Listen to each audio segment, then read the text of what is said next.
The bus doors closed in front of him like a final decision.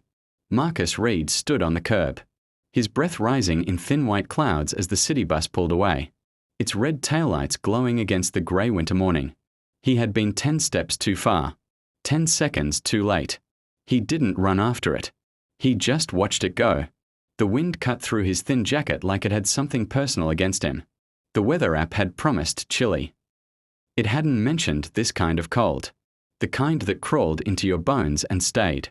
Marcus checked his phone. 5:47 a.m. The next bus wouldn't come for 40 minutes. 40 minutes might not sound like much, but when you're already on your final warning at work, it feels like a lifetime.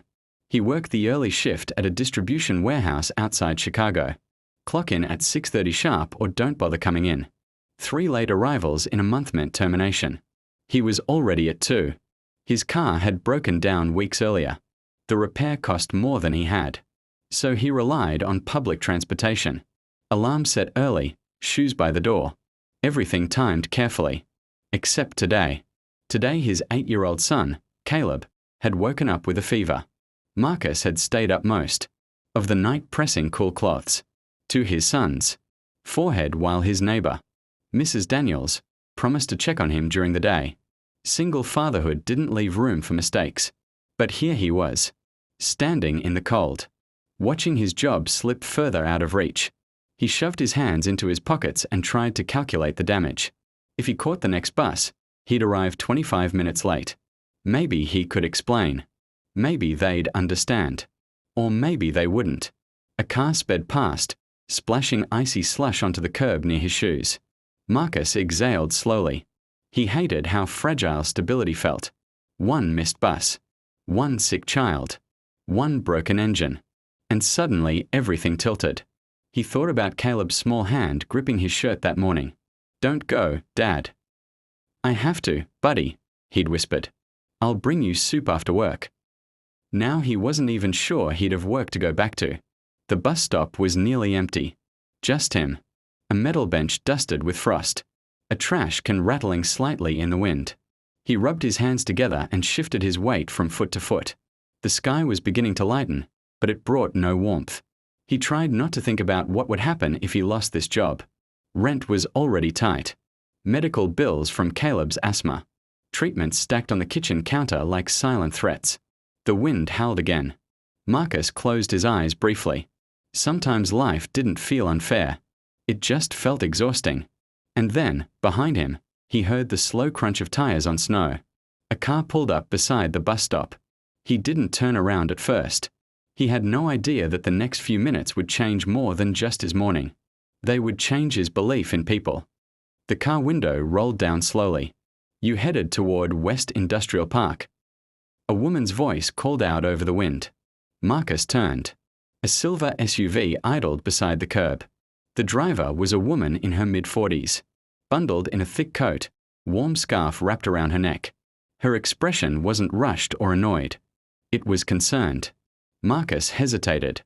I take the bus," he replied cautiously. She glanced at the empty road. "Looks like you just missed it."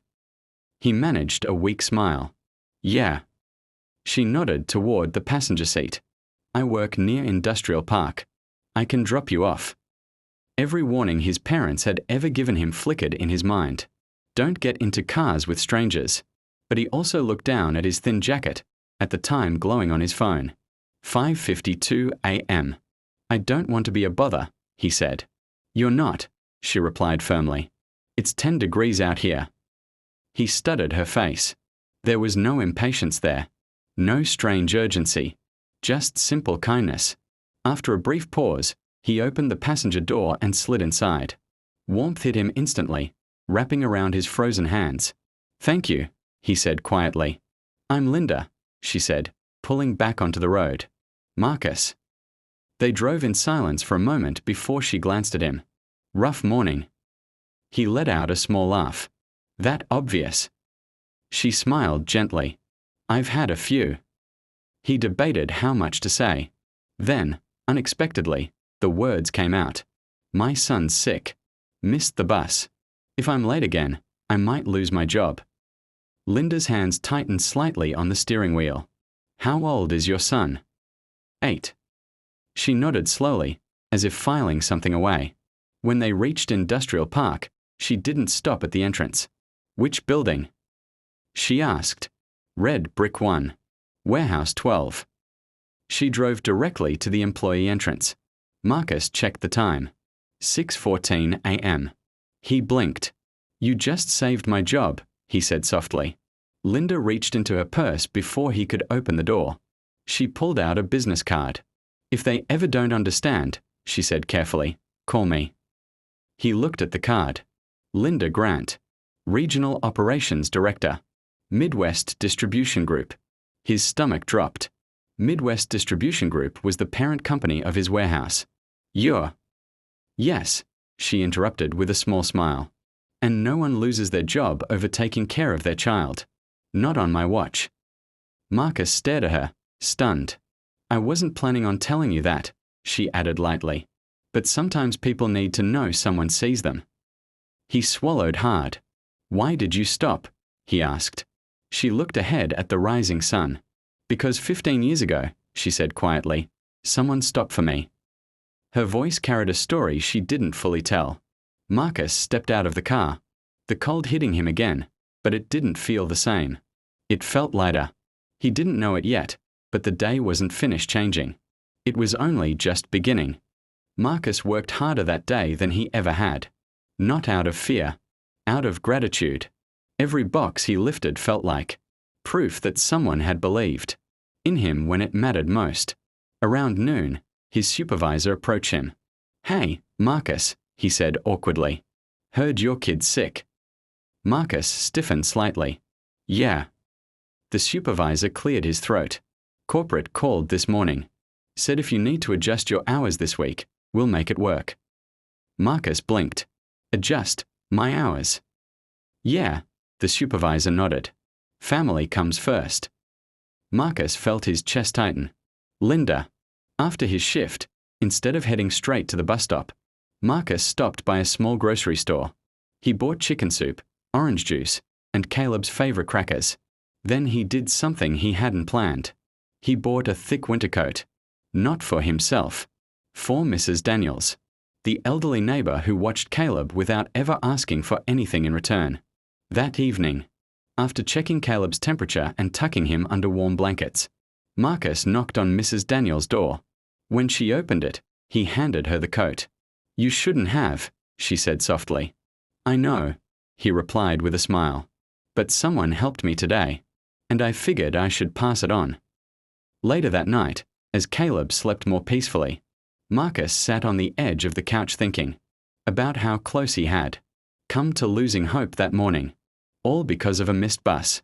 Life often felt like a series of small failures stacked too close together, but sometimes it only took one small act to shift everything back into place. A stranger stopping a car, a warm seat on a freezing morning, a reminder that you're not invisible. The next week, Marcus began arriving at the bus stop 10 minutes earlier. Not because he was afraid, but because he found himself looking around more, watching. One morning, he noticed a teenage boy shivering in a hoodie, clearly underdressed for the weather. Marcus walked over. Hey, he said, pulling off his gloves.